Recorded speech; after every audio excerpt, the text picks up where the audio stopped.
So here in the setup screen, I'm usually right here on open memory because that's what I did for so long.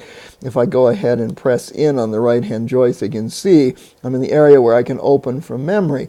Memory 1, and I can navigate those on the right hand joystick. It's saying internal 1 down here. We have back to the SD card. I'm going to go this way and go to internal 2. You have 2 memories on the internal area, then it moves over to Studio, so you can just open whatever lights have active transceivers in the studio and bring them up and show them. That's what I did for years before starting to set up groups and do all that. From there it moves to channel 1 through 50. And those are on the memory card out there, and you can go through all of them. And right now I don't really have anything there that I've put on them, because I don't really need that many at the moment. But I do have number 1 here. This is where I've opened things up from there.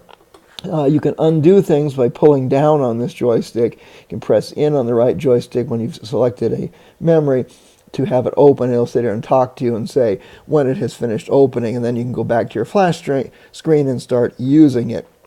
There we go, finished opening from memory 1.